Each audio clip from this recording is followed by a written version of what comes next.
लूका रचित सुसमाचार 2 अध्याय 8 से 14 पर आज हम मनन करेंगे। क्रिसमस संदेश। आज के संदेश का टाइटल है a saviour was born for you. A saviour was born for you. तुम्हारे लिए एक उद्धारकर्ता जन्मा है। तुम्हारे लिए एक उद्धारकर्ता जन्मा है। हम इसको व्यक्तिगत रूप से अपने ऊपर ले सकते हैं तो हम कहेंगे कि मेरे लिए एक उद्धारकर्ता जन्मा है।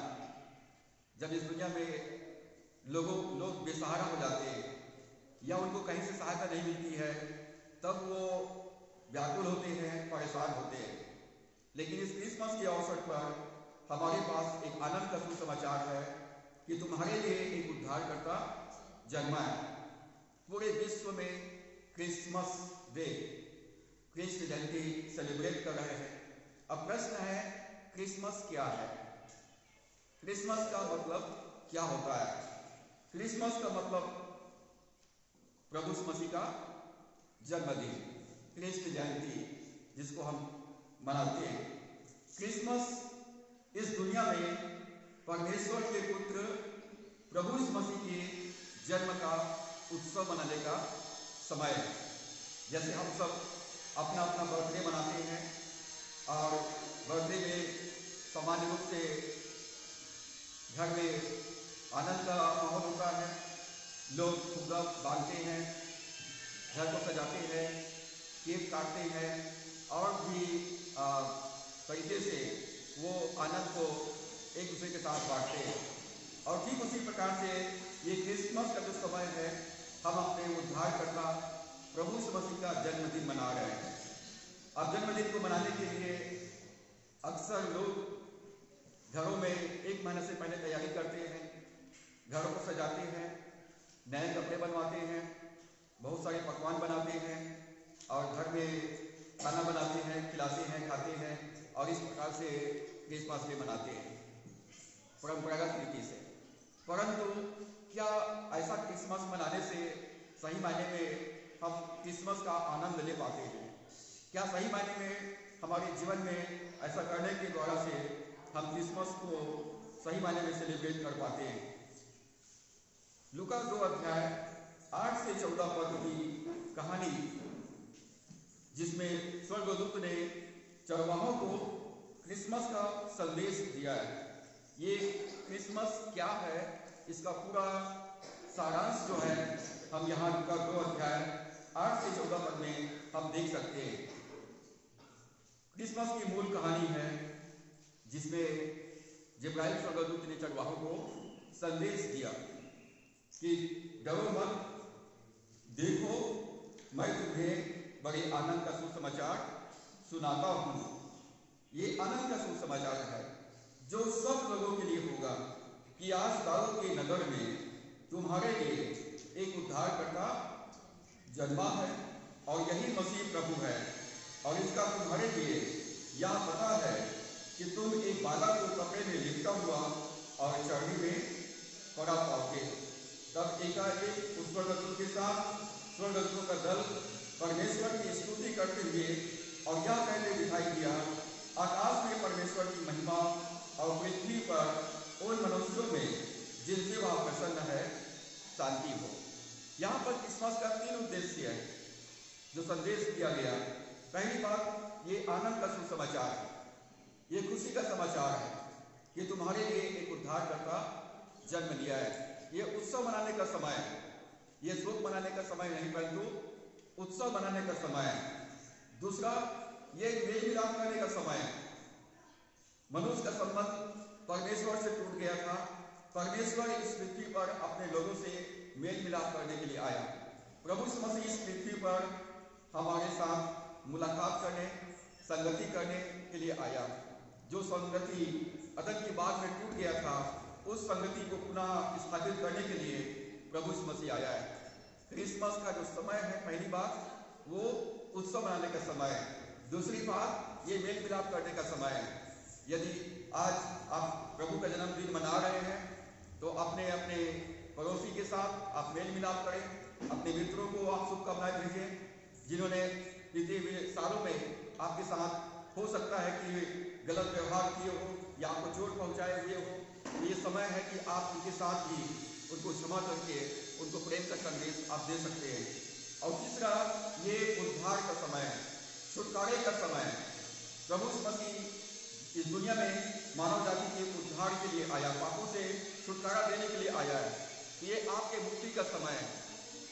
शैतान ने यदि आपको पाप में बांध के रखा, बीमारी में बांध के रखा, गरीबी में बांध के रखा है, तो ये समय आपके लिए उद्धार का समय है, उत्सव मनाने का समय है, मेल मिलाप का समय है और उद्धार का समय है। क्रिसमस या यीशु मसीह का जन्म इस बात की पुष्टि करता है कि पहली बात, परमेश्वर आपसे प्यार करता है। क्रिसमस या यीशु मसीह का जन्म इस बात को प्रमाणित करता है कि परमेश्वर आपसे प्यार करता है। God loves you. परमेश्वर आपसे प्यार करता है। इस दुनिया में मनुष्य एक दूसरे से घृणा करते हैं। इस दुनिया में मनुष्य एक दूसरे से प्रेम के बदले में घृणा करते हैं। ये कड़वाहट शैतान ने लोगों के मनों में इतना बुरी तरह से डाल दिया है कि वो प्रेम के बदले में कड़वाहट लिए हुए जीवन व्यतीत कर रहे हैं और हर जगह कड़वाहट में माहौल में पूरा दुनिया व्यतीत हो रहा है और समय ऐसे ही निकल जाता है। हम सोचते हैं कि अच्छा समय आएगा, परंतु अच्छा समय अभी है कि आप परमेश्वर के प्यार को महसूस करें। जबकि मैं पापी था, अधर्मी था, गुनाह में था, परमेश्वर ने मुझसे प्यार किया और अपने प्यार को अपने इकलौता पुत्र प्रभु यीशु मसीह को देकर प्रकट किया। जैसा यूहन्ना 3:16 में हम पढ़ते हैं कि परमेश्वर ने जगत से ऐसा प्रेम किया कि उसने अपना इकलौता पुत्र दे दिया, ताकि जो कोई उस पर विश्वास करे वो नाश न हो परंतु अनंत जीवन पाए। जब सारा दुनिया गुनाह में डूबा हुआ था, सारी दुनिया परमेश्वर से दूर था, तो परमेश्वर ने अपना प्रेम को प्रकट किया, अपना इकलौता पुत्र यीशु मसीह को देकर प्रकट किया। ईश्वर आपसे प्यार करता है। हो सकता है लोग आपसे घृणा करते हो, आपसे बैर रखते हो, आपके हर बातों का विरोध करते हो। शैतान पूरे समय यही काम करता है। परंतु एक बात मुझे और आपको स्मरण रखना है, परमेश्वर मुझसे प्यार करता है। यदि सारी दुनिया भी आपसे घृणा करे तो आपको मायूस होने की या टूटने की जरूरत नहीं है। परमेश्वर आपसे प्यार करता है। वो एक इंसान के रूप में, एक मानव के रूप में देह धारण किया ताकि आप परमेश्वर को जान सके। परमेश्वर आत्मा है, परंतु वो देह धारण करके इस दुनिया में इसलिए आया ताकि आप उसको जान सकें कि परमेश्वर मुझसे प्रेम करता है, परमेश्वर मुझसे प्यार करता है और परमेश्वर मेरे साथ में, ताकि आप जीवन के प्रतिकूल परिस्थितियों में भी उस पर भरोसा कर सकें। परमेश्वर इंसान बनकर इस धरती में आया ताकि आप उसको जान सकें, उस पर भरोसा कर सकें और परमेश्वर से प्यार करना सीख सकें।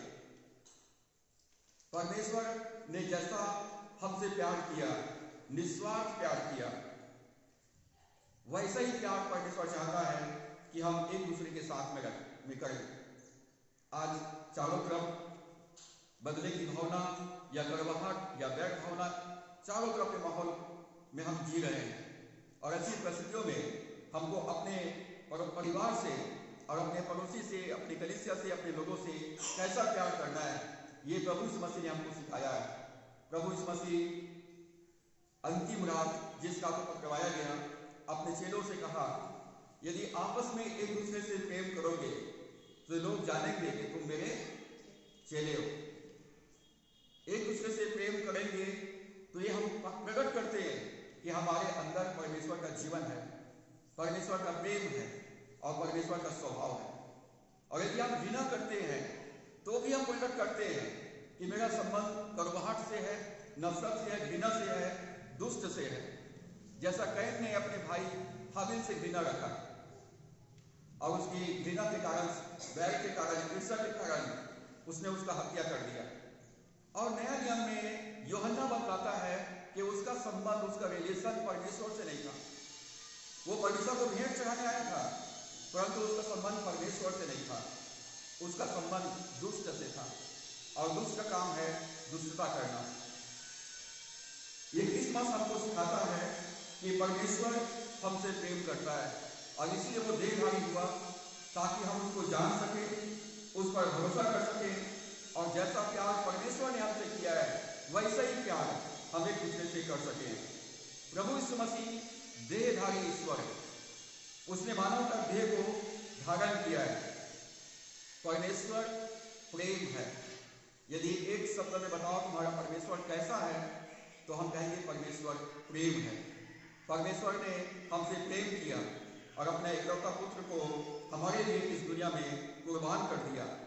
प्रभु यीशु मसीह स्वर्ग के महिमा को छोड़कर इस पृथ्वी पर मानव का देह को धारण किया और हमारे बीच में वो निवास किया, हमारे बीच में डेरा किया, हमारे बीच में वो चला फिरा, हमारे बीच में वो मनुष्य के समान एक आदर्श जीवन जीने के लिए एक नमूना हमको दिखाया है।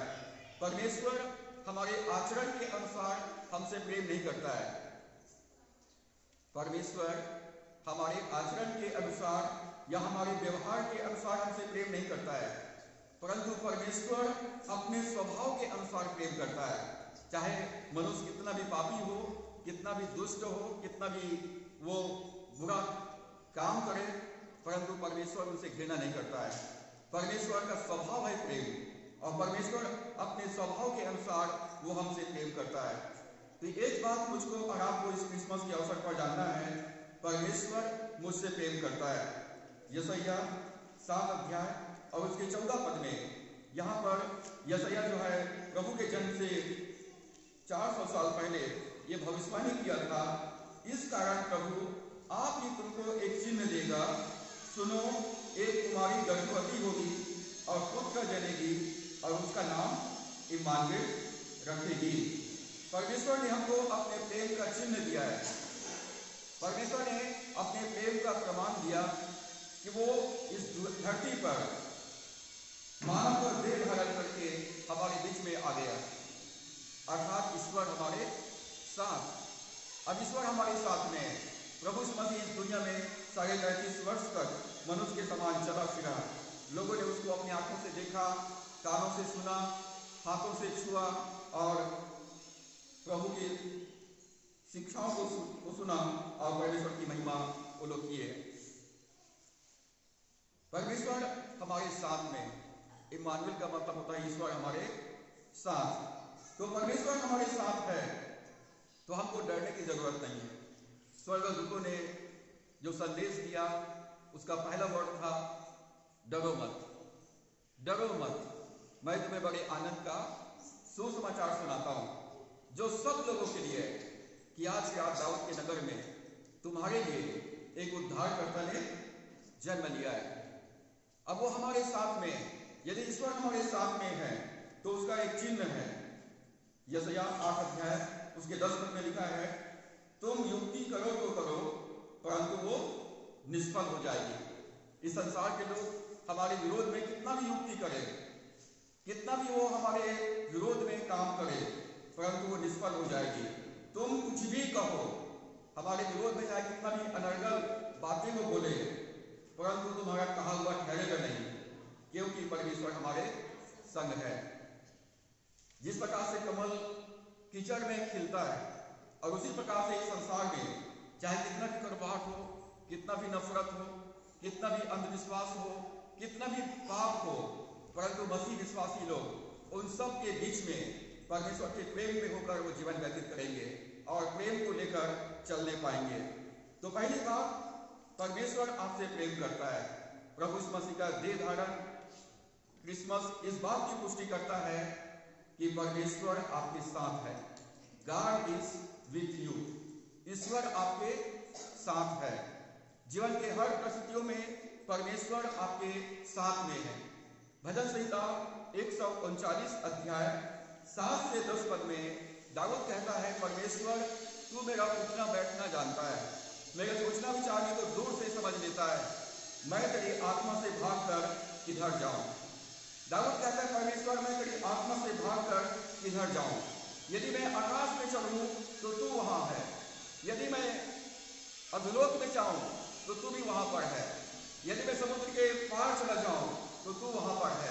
यदि मैं अंधकार में छिप जाऊं तो परमेश्वर तो मुझको वहां से भी ढूंढ लेगा। मैं तेरी आत्मा से भाग कर कहाँ जाऊं।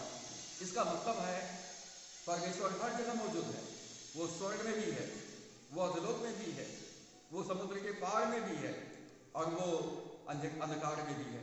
परमेश्वर सर्वव्यापी है। आप परमेश्वर से छिप नहीं सकते।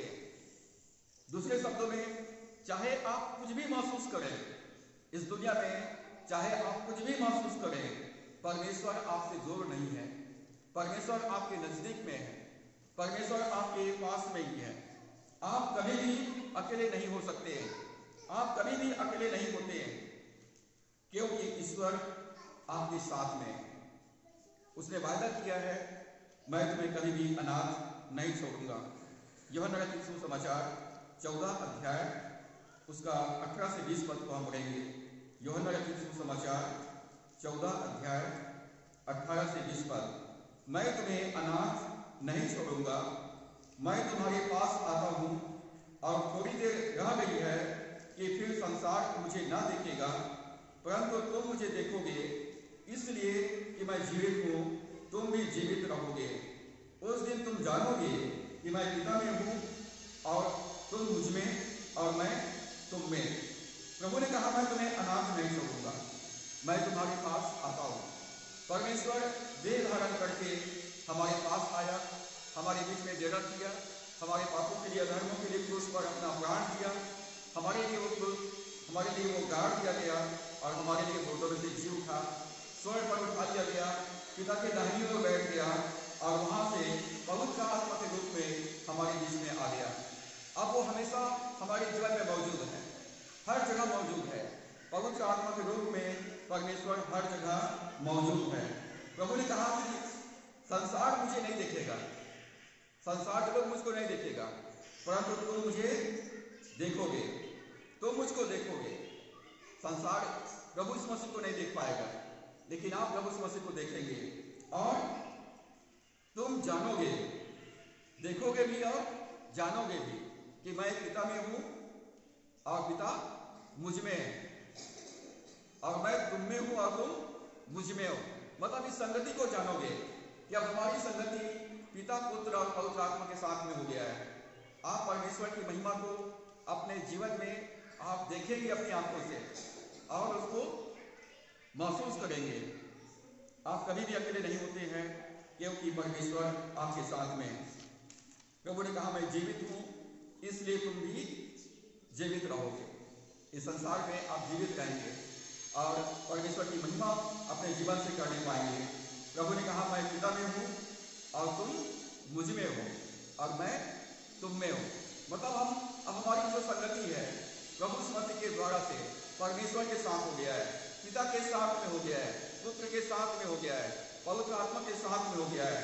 कुलुस्सियों 1 अध्याय और उसके 27 पद में लिखा है, परमेश्वर ने हम पर यह प्रकट किया कि मसीह जो परमेश्वर की महिमा है तुम में रहता है। परमेश्वर ने हम पर यह प्रकट किया कि मसीह जो परमेश्वर की महिमा है, परमेश्वर की महिमा अब वो हमारे अंदर में रहता है। हमारा देह परमेश्वर की आत्मा का मंदिर बन गया है। और जैसा मूसा के तंबू को परमेश्वर ने अपनी महिमा से भर देता था, वैसी परमेश्वर ने अपनी महिमा से हमको भर दिया है। प्रभु यीशु मसीह से मुझे और आपको परमेश्वर ने परिपूर्ण कर दिया है, अपने जीवन से परिपूर्ण कर दिया है। अब महिमा की आशा यीशु मुझ में और आप में निवास करता है। आप इस बात को देखोगे भी और जानोगे भी और महसूस करोगे। परमेश्वर अपनी महिमा को हमारे जीवन में हर जगह प्रकट करेगा। यूहन्ना 15 अध्याय और उसके 5 पद में प्रभु ने कहा, जो मुझ में बना रहता है और मैं उसमें बना रहता हूँ, वह बहुत फल फलता है। प्रभु ने कहा, जो मुझ में बना रहता है और मेरा वचन उसमें बना रहता है, वो बहुत सारा फल फलता है। यदि आप परमेश्वर से जुड़े रहेंगे, परमेश्वर के संगति में रहेंगे, वचन में बने रहेंगे, तो परमेश्वर की महिमा आपके जीवन से प्रकट होगा, आपके जीवन से प्रकट होगा और आप उसको देखोगे और जानोगे। रोमियो की पत्री 8 अध्याय, रोमियो की पत्री 8 अध्याय उसका 31 पद से आगे हम पढ़ेंगे। रोमियो की पत्री 8वां अध्याय उसके 21 पद में लिखा है, अतः हम इन बातों के विषय में क्या कहें? यदि परमेश्वर हमारी ओर है तो हमारा विरोधी कौन हो सकता है? इन बातों के विषय में क्या कहें? कौन सी बातें? हमारे जीवन में नाना प्रकार की समस्याएं, नाना प्रकार की परेशानियां हैं, उसके विषय में क्या कहें? यदि परमेश्वर हमारे साथ में है तो ये समस्या के विषय में क्या कहें? इन समस्याओं के विषय में क्या कहें? तो पौलुस कहता है परमेश्वर हमारे साथ है तो हम इन समस्याओं के बारे में, इन उपद्रव के बारे में, इस क्लेश के बारे में हम क्या कहें? परमेश्वर हमारी ओर है तो हमारा विरोधी कौन हो सकता है? कौन हमारा सामना कर पाएगा? कौन आपको आशीष पाने से रोक पाएगा? आप अपनी आंखों से देखोगे परमेश्वर की महिमा को। यदि आप परमेश्वर में बने हुए हैं, वचन में बने हुए हैं, तो आपको आशीष पाने से कोई भी नहीं रोक सकता है। जिसने अपने निज पुत्र को भी न छोड़ा परंतु उसे हम सब के लिए दे दिया, वह उसके साथ हमें और सब कुछ क्यों ना देगा? जब परमेश्वर ने अपना सबसे कीमती, अपना इकलौता पुत्र को दे दिया, तो क्या हमारी छोटी छोटी आवश्यकताओं को परमेश्वर पूरा नहीं करेगा? निश्चय परमेश्वर हमारे जीवन के हर आवश्यकताओं को पूरा करेगा। हमारी रोटी, कपड़े और मकान की जो आवश्यकता है, परमेश्वर उसको निश्चय पूरा करेगा। 35 पद में लिखा है, परमेश्वर के चुने हुओं पर दोष कौन लगाएगा? अब आपके ऊपर दोष कौन लगाएगा? शैतान के पास दोष लगाने का सिवाय और कोई काम नहीं है। शैतान का काम केवल दोष लगाना है। लेकिन प्रभु यीशु मसीह ने हमारे पाप को क्षमा कर दिया है, हमारे अधर्म को मिटा दिया है, तो शैतान अब हमारे ऊपर उंगली नहीं उठा सकता है। आप कह सकते शैतान, प्रभु यीशु मसीह मेरे पाप का प्रायश्चित कर दिया है और मुझे अपने लहू से धोकर साफ कर दिया है। अब परमेश्वर की पवित्रता मेरी पवित्रता है, परमेश्वर की धार्मिकता मेरी धार्मिकता है, परमेश्वर का जीवन मेरा जीवन है। प्रभु ने मुझे माफ किया है, प्रभु ने मुझे स्वीकार कर लिया है। तो शैतान का जो दोषारोपण है वो कोई मायने नहीं रखता है। यदि परमेश्वर हमारे साथ है तो पहली बात, आपका कोई रोक नहीं सकता है। दूसरी बात, आपके ऊपर कौन दोष लगाएगा? परमेश्वर ही है जो उनको धार्मिक ठहराने वाला है। जब परमेश्वर ने हमको धार्मिक ठहरा दिया है, जब परमेश्वर कहता है तुम्हारे पास जो धार्मिकता है अब वो मेरी धार्मिकता है, मैंने तुमको धर्मी घोषित कर दिया है, तो शैतान का दोष लगाना कोई मायने नहीं रखता है। 34 पद में, फिर कौन है जो दंड की आज्ञा देगा? कौन आपको रोकेगा? कौन आपके ऊपर दोष लगाएगा? कौन आपको दंड देगा? क्योंकि मसीह ही है जो मर गया, वह मुर्दों में से जी उठा और परमेश्वर की दाहिनी ओर है और हमारे लिए निवेदन भी करता है। प्रभु यीशु मसीह ने हमारे पाप का दंड अपने ऊपर लिया, मृत्यु दंड को अपने ऊपर लिया और वो मुर्दों में से जी उठा और स्वर्ग में पिता की दाहिनी ओर बैठ गया और हमारे लिए निवेदन करता है। जब मसीह हमारे लिए निवेदन करता है तो हमको दंड की आज्ञा कौन देगा? अब जो मसीह में है उस पर दंड की आज्ञा नहीं है। हमारे दंड को प्रभु ने अपने ऊपर ले लिया है।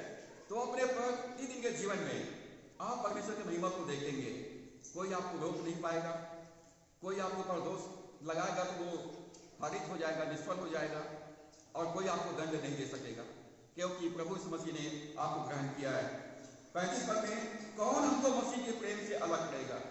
ये प्रश्न है, कौन आपको परमेश्वर के प्रेम से, परमेश्वर की संगति से अलग करेगा? कौन अलग कर सकता है?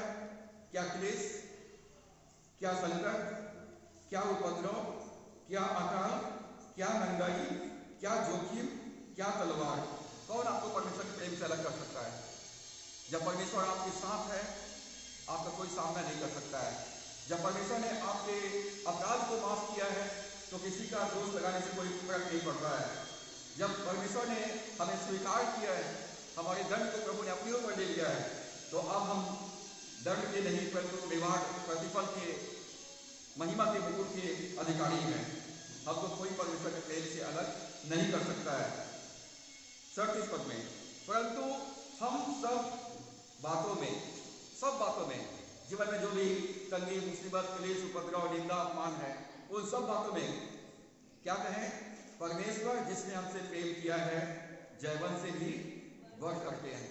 आप अपने क्लेश से, संकट से, उपद्रव से, अकाल से, जोखिम से, तलवार से, रोग से, बीमारी से आप कहें, परमेश्वर जिसने मुझसे प्रेम किया है मैं इन सब के ऊपर विजयी हूँ, मैं विजयी हूँ।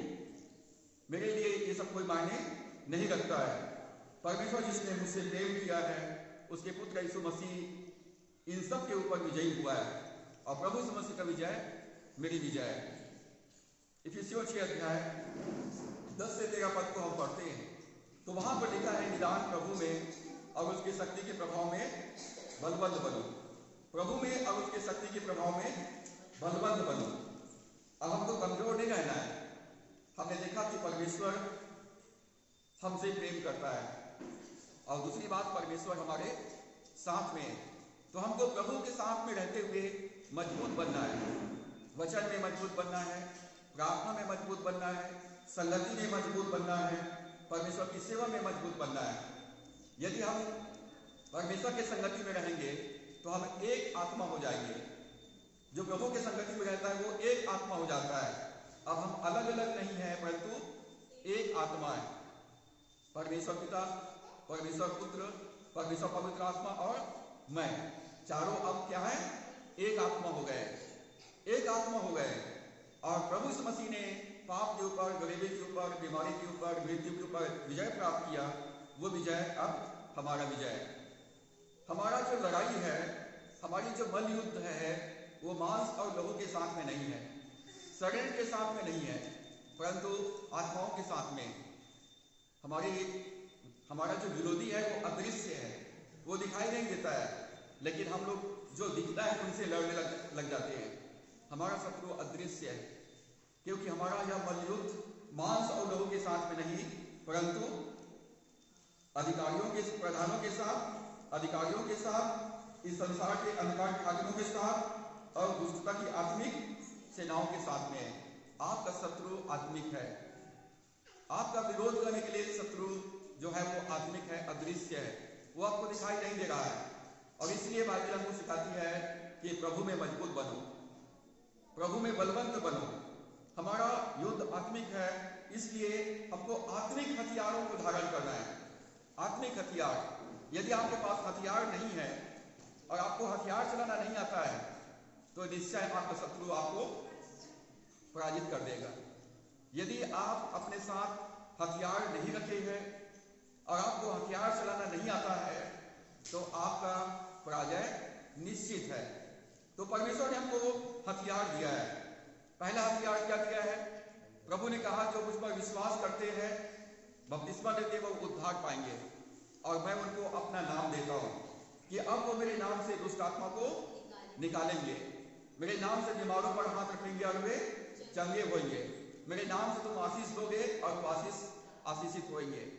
तो हमारे पास यीशु का नाम है और यीशु का नाम सब नामों से ऊंचा है और यीशु के नाम के आगे पूरा सृष्टि घुटना टेकता है। तीनों लोग उसके नाम के आगे में घुटना टेकते हैं। अब यीशु का नाम हमको इस्तेमाल करने आना चाहिए। प्रार्थना में यीशु का नाम आप इस्तेमाल कर सकते हैं। प्रभु ने कहा जो कुछ तुम मेरे नाम से मेरे पिता से मांगोगे तो वह तुम्हें देगा। यीशु के नाम को इस्तेमाल करने आना चाहिए। प्रभु ने कहा जो कुछ तुम मेरे नाम से इस पृथ्वी पर बांधोगे वो आसमान में बंध जाएगा और जो कुछ तुम इस पृथ्वी पर खोलोगे वो आसमान में खुल जाएगा। आप मसीही हैं। यीशु का नाम मतलब परमेश्वर ने स्वर्ग की चाबी हमको दे दिया है, अपना अधिकार हमको दे दिया है। दूसरा है यीशु का लहू। प्रभु यीशु मसीह का लहू हमारे सारे पापों से शुद्ध करता है। यीशु का लहू का मतलब होता है हमें सुरक्षा प्रदान किया गया है। जिस प्रकार से फसह के रात मिस्र देश में पहिलौठों की मृत्यु हुई, परंतु जिन घरों पर मेमने का लहू लगा हुआ था उन घरों को सुरक्षा प्रदान किया गया था। अब प्रभु यीशु मसीह ने अपने लहू के द्वारा से हमें सुरक्षा प्रदान किया है। तो प्रभु यीशु मसीह के लहू से ढके रहिए। आप प्रार्थना कर सकते हैं, परमेश्वर मेरे चारों तरफ लहू की बाड़ा लगा, कोई भी अशुद्ध आत्मा, कोई भी जहरीले कीड़े मकोड़े मेरे पास आने ना पाए। आप उनके लिए सीमा रेखा खींच सकते हैं। तो प्रभु यीशु मसीह के लहू का मतलब होता है शैतान का पराजय। यीशु मसीह के लहू का मतलब होता है आप सुरक्षा प्रदान किए गए हैं। यीशु मसीह के लहू का मतलब होता है आपके अपराध मिटा दिए गए हैं। यीशु मसीह के लहू का मतलब होता है आपको परमेश्वर ने ग्रहण किया है, स्वीकार किया है। और यीशु मसीह का लहू का मतलब होता है आप परमेश्वर की निज संपत्ति हैं, परमेश्वर की संपत्ति हैं, और इसलिए शैतान आपके ऊपर नाखून गाड़ के नहीं रख सकता है। हमारे पास हथियार है परमेश्वर का वचन। जब शैतान ने यीशु मसीह की परीक्षा लिया तो प्रभु यीशु मसीह ने शैतान को जवाब परमेश्वर के वचन से दिया, परमेश्वर के वचन से दिया और कहा लिखा है, लिखा है, लिखा है। आपके पास बाइबल है लेकिन आप बाइबल पढ़ते नहीं। पूरी जिंदगी ऐसी बिता देते हैं बिना बाइबल पढ़े। पढ़ते भी है तो समझ में नहीं आता है, पढ़ते भी है तो कभी याद नहीं रहता है। और इसीलिए परमेश्वर ने कहा व्यवस्था की आप पुस्तक तेरे चित्त से कभी उतरने ना पाए, चित्त से कभी ना उतरने पाए। दिन और रात इस पर क्या करते रहना, ध्यान करते रहना, मनन करते रहना, सोचते रहना, विचार करते रहना। तेरे मुंह से वचन कभी भी हटने मत पाए। जब मुंह खोलो तो परमेश्वर का वचन निकले। व्यवस्था की आप पुस्तक तेरे चित्त से कभी ना उतरने पाए। दिन और रात इस पर ध्यान करते रहना, मनन करते रहना। जो कुछ उसमें लिखा है उसके अनुसार चलने के लिए सावधान रहना। चलो हम पढ़ भी लिए, याद भी कर लिए, समझ भी गए, अब चलने की बारी है। तो हमारे पास एक कहावत है, सुनो सबकी, करो अपनी मन की। आज मनुष्य इतना ज्यादा मनमर्जी हो गए हैं कि वो किसी का सुनना ही नहीं चाहते, किसी का मानना ही नहीं चाहते। और ये आत्मा बहुत ज्यादा काम कर रहा है, बलवा करने वाली आत्मा। आज कुछ बोलो तो तुरंत वो या तो आर्गुमेंट करेंगे या विद्रोह कर देंगे या आपको छोड़ के चले जाएंगे। बलवा करने वाली आत्मा। और इसके कारण से लोग समस्याओं में पड़ जाते हैं।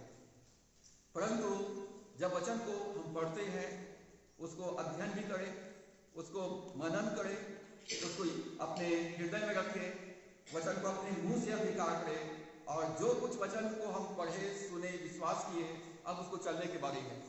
जब वचन के अनुसार चलेंगे, गॉड इज विथ यू, परमेश्वर आपके साथ में है, क्योंकि वचन ही परमेश्वर है।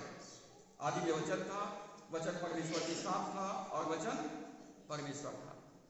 वचन देहधारी हुआ, वचन आपके जीवन में देह धारण कर लेगा, परमेश्वर प्रकट हो जाएगा, उसकी महिमा को आप देखेंगे, महिमा को जानेंगे, क्योंकि उसका वचन आपके हृदय में है, परमेश्वर का वचन आपके मुंह में है, परमेश्वर का वचन आपके सामने में है, और कोई भी आपका सामना नहीं कर पाएगा। तो परमेश्वर का वचन आत्मा का तलवार है। परमेश्वर का वचन दोधारी तलवार के समान शैतान को चोट पहुंचाएगा। और अगला हथियार हमारे पास में है, वो है प्रार्थना। प्रभु ने कहा जागते और प्रार्थना करते रहो कि तुम परीक्षाओं में ना पड़ो। यदि आप प्रार्थना में जीवन व्यतीत करेंगे तो अंधकार की शक्तियों के ऊपर, पाप के ऊपर, इस संसार के क्लेश उपद्रव के ऊपर आप विजयी होंगे, जयवंत होंगे। प्रार्थना एक युद्ध से कम नहीं है। आप सब काम कर सकते हैं 24 घंटा, लेकिन आधा घंटा प्रार्थना नहीं कर सकते। आपको नींद आ जाएगा, आपका कमर दर्द करेगा, आप सो जाएंगे प्रार्थना करते करते, आपको उसी समय भूख लगेगा, उसी समय मोबाइल बजेगी, सारा क्रम उसी समय होगा। आप 24 घंटा में आधा घंटा भी प्रार्थना के लिए नहीं बैठ सकते अपने घर में। महाभारत से कम युद्ध नहीं होता है। और जिन घरों में प्रार्थना का वेदी नहीं बनता है वहां पर शैतान वास करता है। यदि प्रार्थना का वेदी टूटा हुआ है, यदि अपने परिवार के साथ आप प्रार्थना नहीं कर पा रहे हैं, तो दुष्ट आत्माओं के लिए द्वार खुला हुआ है, चाहे मैं हूं या आप में से कोई भी क्यों ना हो। यदि आपका जीवन प्रार्थना में जीवन है तो परमेश्वर आपके साथ में, अंधकार की शक्तियां आपको छू नहीं सकेगी। और यदि प्रार्थना में जीवन आपके साथ आप व्यतीत कर रहे हैं तो आप विजयी जीवन जिएंगे। प्रार्थना। और उसके बाद हमारे पास एक और हथियार है, स्तुति और आराधना। स्तुति आराधना। आपको यीशु मसीह का नाम इस्तेमाल करने नहीं आता, आपको यीशु मसीह के लहू को इस्तेमाल करने नहीं आता, आपको वचन याद नहीं है, आपको प्रार्थना नहीं कर सकते हैं, तो गीत तो गा सकते हो भैया, आजकल मोबाइल में बच्चे लोग कौन सा गाना सुनते हैं? दूसरी भाषा का गाना, जिसको वो खुद भी नहीं समझता है। पॉप संगीत सुनते हैं, उसको धुन में वो नाच गए। ऐसा गाना नहीं, ऐसा गाना जो परमेश्वर को महिमा दे। आप गाना गाइए ना, सिंपल स्तुति गान कीजिए। कोई भी गाना गाओ, छोटा गीत गाओ, लंबा गीत गाओ, हिंदी में गाओ, इंग्लिश में गाओ, जिस भाषा में आप गा सकते हो गाओ। ये आपका हथियार है।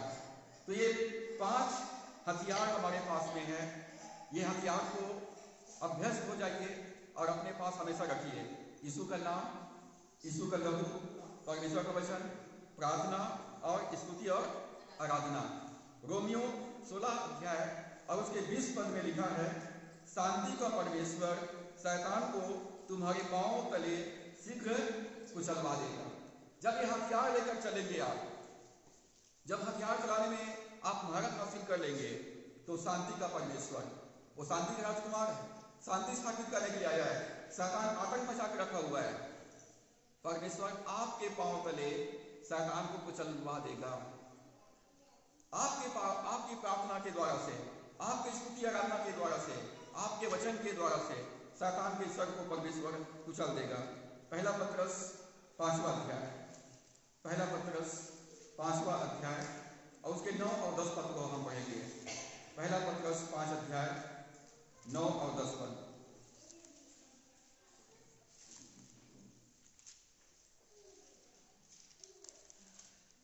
पहला पत्रस 5 अध्याय 9 और 10 पद में लिखा है, विश्वास में दृढ़ होकर और यह जानकर उसका सामना करो कि तुम्हारे भाई जो संसार में है ऐसे ही दुख सह रहे हैं। अब परमेश्वर जो सारे अनुग्रह का दाता है, जिसने तुम्हें मसीह में अपनी अनंत महिमा के लिए बुलाया, तुम्हारी थोड़ी देर तक दुख उठाने के बाद आप ही तुम्हें सिद्ध और स्थिर और बलवंत करेगा। यहां पर लिखा है, विश्वास में दृढ़ हो जाओ। विश्वास आता है सुनने से, और सुनना मसीह के वचन से होता है।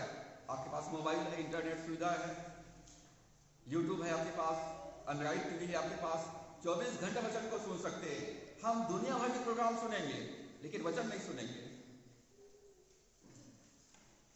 वचन नहीं सुनेंगे, और इसलिए आपके पास विश्वास नहीं रहता है, और इसलिए समस्याओं का सामना नहीं कर पाते हैं। विश्वास में दृढ़ होना है तो वचन को सुनना है। विश्वास में दृढ़ होकर और यह जानकर सामना करो कि तुम्हारे भाई जो संसार में है ऐसा ही दुख सह रहे हैं। 10 पद में, अब परमेश्वर जो सारे अनुग्रह का दाता है, जिसने तुम्हें मसीह में अपनी अनंत महिमा के लिए बुलाया है। परमेश्वर ने प्रभु यीशु मसीह में मुझे और आपको बुलाया है कि हे सब थके और बोझ से दबे लोगों, मेरे पास आओ, मैं तुम्हें विश्राम दूंगा। परमेश्वर ने हमको यीशु मसीह में बुलाया है। आप विश्वास में दृढ़ रहते हैं और शैतान का सामना करते हैं, तो लिखा है तुम्हारे थोड़ी देर तक दुख उठाने के बाद। यदि आप थोड़ी देर तक वचन में बने रहते हैं, वचन को थामे रहते हैं, वचन में बने रहते हैं, प्रार्थना में बने रहते हैं, स्तुति आराधना में बने रहते हैं, सेवा में बने रहते हैं, संगति में बने रहते हैं, परमेश्वर वचन को लगातार आप अंगीकार करते रहते हैं, तो लिखा है तुम्हारी थोड़ी देर तक दुख उठाने के बाद परमेश्वर स्वयं तुम्हें सिद्ध करेगा। परमेश्वर स्वयं तुम्हें सिद्ध करेगा, रिस्टोर करेगा, मतलब पुनर्स्थापित कर देगा। शैतान ने आपको बुरी तरह से हमला किया है, आप काफी हानि आपका हो गया है। परमेश्वर आपको थोड़ी देर तक दुख उठाने के बाद फिर से रिस्टोर कर देगा, पुनर्स्थापित कर देगा। दूसरा, परमेश्वर आपको बलवंत करेगा, परमेश्वर आपको मजबूत करेगा। थोड़ी देर तक दुख उठाने के बाद परमेश्वर आपको मजबूत करेगा। और तीसरी बात, परमेश्वर आपको स्टेब्लिश करेगा, स्थापित करेगा, मजबूती के साथ आपके पैर को दृढ़ कर देगा कि आप पहाड़ों पर भी हिरन के समान दौड़ते हुए चढ़ सकोगे।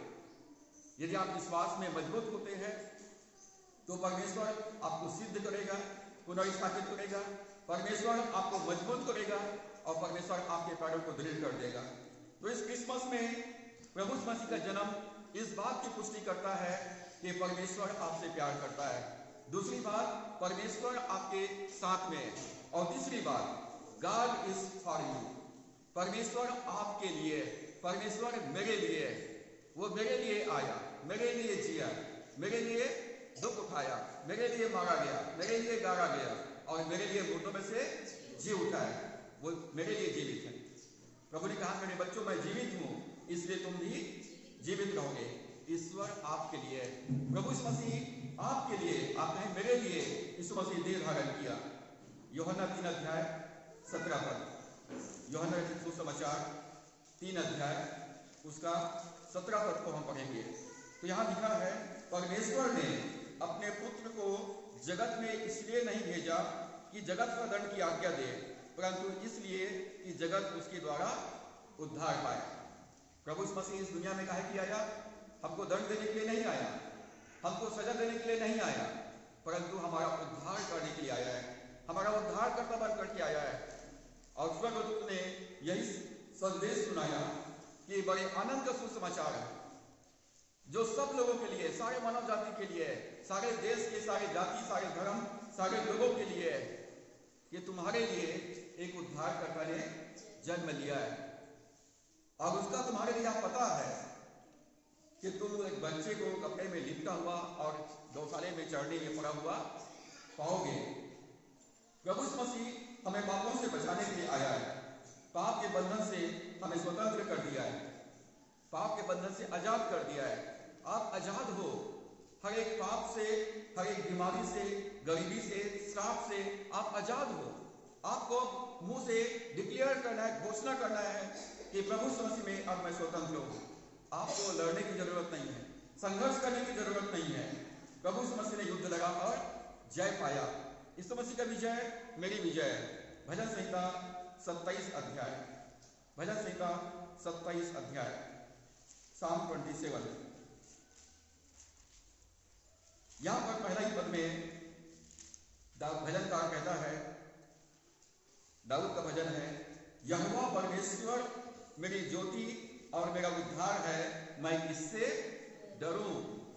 यहोवा मेरे जीवन का दृढ़ गढ़ ठहरा है, मैं किसका भय खाऊं। परमेश्वर मेरे लिए, वो मुझसे प्यार करता है, वो मेरे साथ में, वो मेरे लिए इस दुनिया में देह धारण किया, वो मेरे जीवन का उद्धार है, मेरे जीवन का उद्धार करता है, मेरा प्रभु है, वो मेरे जीवन का ज्योति है। मेरे अंधकार जीवन में वो ज्योति बन करके आया है। अब मैं किससे डरूं? प्रश्न है, मैं किससे डरूं? और यहोवा मेरे जीवन का बल है, परमेश्वर मेरी ताकत है, परमेश्वर मेरे जीवन का आधार है, वो मेरा बुद्धि, वो मेरा ज्ञान है, वो मेरा समझ है, वो मेरे जीवन है, वो मेरी धार्मिकता है, वो मेरी आनंद है, वो मेरी शांति है, वो मेरी आशा है, वो मेरे जीवन का सब कुछ है। मैं किसका भय खाऊं? 2 पद में लिखा है, जब कुकर्मियों ने जो मुझे सताते और मुझसे बैर रखते थे मुझे खा डालने के लिए मुझ पर चढ़ाई की, तब वे ठोकर खाकर गिर पड़े। यदि कुकर्मी लोग, दुष्ट लोग, बुरे लोग यदि आपके ऊपर चढ़ाई करते हैं तो आपको डरना घबराना नहीं है। याद रखना है, परमेश्वर मुझसे प्यार करता है, परमेश्वर मेरे साथ है, परमेश्वर मेरे लिए है, वो मेरी ताकत है। परमेश्वर आपके आगे आगे चल रहा है। और यदि कोई आपके ऊपर चढ़ाई करेंगे तो पहले परमेश्वर अदृश्य रूप में आपके सामने चल रहा है, वो तो ठोकर खा करके गिर पड़ेंगे। जैसे आपके पास आएंगे वो चट्टान से टकराएंगे और गिर पड़ेंगे। जैसे वो आपके पास आएंगे वो आग को महसूस करेंगे और वो आगे नहीं बढ़ पाएंगे। यहाँ पर लिखा है, जब कुकर्मी लोग जो मुझे सताते थे, मुझसे बैर रखते थे, मुझे खा डालने के लिए मुझ पर चढ़ाई करते थे, तब वे ठोकर खाकर गिर पड़े। आप अपनी आंखों से देखोगे, जानोगे इस बात को कि आपका विरोधी आपके सामना नहीं कर सकेंगे। 3 पद में, चाहे सेना भी मेरे विरुद्ध छावनी डाले तो भी मैं नहीं डरूंगा। अभी तो केवल कुकर्मी लोग थे, आप पूरे सेना मेरे विरोध में आ जाए, चारों तरफ से सेना जो है मुझे कैंप डाल करके मेरे विरोध में खड़े हो जाए तो भी मैं नहीं डरूंगा। चाहे मेरे विरुद्ध लड़ाई ठन जाए, उस दशा में भी हियाव बांधे निश्चिंत रहूंगा। मतलब मैं डरूंगा नहीं, घबराऊंगा नहीं, विचलित नहीं होऊंगा, मैं निश्चिंत रहूंगा, क्योंकि ईश्वर मेरे साथ है, वो मेरे लिए इस दुनिया में कुर्बानी दिया है। 5 पद में लिखा है, क्योंकि वहां तो मुझे विपत्ति के दिन में अपने मंडप में छिपा रखेगा, अपने तंबू के गुप्त स्थान में वहां मुझे छिपा लेगा और चट्टान पर चढ़ाएगा। तो परमेश्वर कैसे बचाएगा मुझे और आपको? लिखा है वहां तो मुझे विपत्ति के दिन में अपने मंडप में छिपा लेगा। हाइडिंग प्लेस, छिपने का स्थान, गुप्त स्थान में अपने तंबू में छिपा के रख लेगा और चट्टान पर चढ़ा देगा, ऊंचा कर देगा परमेश्वर। तो परमेश्वर जो है हमारे लिए, वो मेरे लिए, वो आपके लिए है। भजन संहिता 91 उसका 2 पद को हम पढ़ेंगे। भजन संहिता 91 उसका 2 पद। तो यहां पर दाऊद कहता है, मैं यहोवा के विषय कहूंगा, वह मेरा शरण स्थान और गढ़ है, वह मेरा परमेश्वर है, मैं उस पर भरोसा करूंगा। जब परमेश्वर आपके लिए है, वो आपका उद्धार करता है, वो आपसे प्यार करता है, वो आपके साथ है, तो आपको अब मुंह से कहना है, अंगीकार करना है, कबूल करना है कि वो मेरा उद्धार है, मेरी ज्योति है, मेरा शरण स्थान और गढ़ है, वो मेरा परमेश्वर है, वो मेरा प्रभु है, वो मेरे राजा है, वो मेरा शासक है, वो मेरे चरवाहा है, वो मेरे जीवन का इंचार्ज है। मेरे जीवन को परमेश्वर नियंत्रित करता है और मैं उस पर भरोसा करूंगा। तुम्हारे लिए पता है कि तुम एक बालक को कपड़े में लिपटा हुआ और चढ़ी में पड़ा पाओगे। यही मसीह प्रभु है, यही मसीह प्रभु है। तो आप मुंह से कबूल करने की जरूरत है कि यीशु मसीह मेरा प्रभु है, मेरा उद्धार करता है, वो मेरा जीवन का इंचार्ज है। 3 पद में लिखा है, वहां तुझे बहली के जाल से और महामारी से बचाएगा। बहलिया मतलब शैतान की युक्तियों से बचाएगा और हर एक प्रकार के महामारी से बचाएगा, रोग बीमारी से, महामारी से बचाएगा। 4 पद में, वहां तुझे अपने पंखों की आड़ में ले लेगा और तू उसके परों के नीचे शरण पाएगा। उसकी सच्चाई तेरे लिए ढाल और झिलम ठहरेगी। जैसा मुर्गी अपने बच्चों को अपने पंखों में ढांप लेती है, परमेश्वर वैसी हमको अपने पंखों की आड़ में ले लेगा और उसकी सच्चाई तेरे लिए क्या है? ढाल है और झिलम है। परमेश्वर की विश्वास योग्यता हमारे लिए ढाल और झिलम है। परमेश्वर विश्वास योग्य है। परमेश्वर जिसने वायदा किया है अपनी प्रतिज्ञाओं को पूरा करने के लिए सामर्थ्य है। तो परमेश्वर विश्वास योग्य है, हम उस पर भरोसा कर सकते हैं। दाऊद कहता है, वो मेरा शरण स्थान और गढ़ है, वो मेरा परमेश्वर है, मैं उस पर भरोसा करूंगा। परमेश्वर की विश्वास योग्यता हमारे लिए ढाल है। परमेश्वर की प्रतिज्ञा, परमेश्वर का वचन हमें हमारी सुरक्षा के लिए एक हथियार है। तो हमको हमेशा अपने जीवन में ढाल और झिलम पहने रहना है। झिलम को पहने रहना है और ढाल लेकर चलना है। शैतान जब भी तलवार चला के तुरंत ढाल को आगे कर दिया। यदि कहीं से अनजाने में भी तीर आ गया तो झिलम पहने हुए है। ये कॉन्फिडेंस परमेश्वर के वचन के ऊपर मुझे और आपको बनाए रखना है। प्रभु यीशु मसीह हमारे लिए इस पृथ्वी पर देह धारण किया। रोमियो 5 अध्याय 8 और 9 पद में लिखा है, प्रभु यीशु मसीह हमारे लिए इस पृथ्वी पर देह धारण किया, हमारे लिए क्रूस पर अपना प्राण दिया, ताकि हम उसके द्वारा पाप से छुटकारा प्राप्त करके धार्मिकता के साथ जीवन व्यतीत करें। अब हमको पाप में जीवन व्यतीत करने की आवश्यकता नहीं है। हमारे लिए एक मुक्तिदाता जन्म लिया है, वो हमको हमारे पापों से छुड़ा लिया है, शैतान के बंधन से छुड़ा लिया है। प्रभु यीशु मसीह इस पृथ्वी पर हमारे लिए देह धारण किया, क्रूस पर अपना प्राण दिया, हमारे लिए मुर्दों में से जी उठा, ताकि हम प्रभु यीशु मसीह में धार्मिकता के साथ जीवन व्यतीत करें। तो स्वर्गदूत ने जो संदेश दिया वो क्रिसमस की मूल कहानी है। क्रिसमस का मूल अर्थ उसमें है कि परमेश्वर आपसे प्यार करता है, दूसरा परमेश्वर आपके साथ में, और तीसरा परमेश्वर आपके लिए। और मुझे और आपको अब उस पर भरोसा करना है और कबूल करना है कि वो मेरा प्रभु है, मेरा उद्धार करता है, और हमको उस पर विश्वास के साथ जीवन व्यतीत करना है। तो परमेश्वर इन वचनों के द्वारा से हम सबको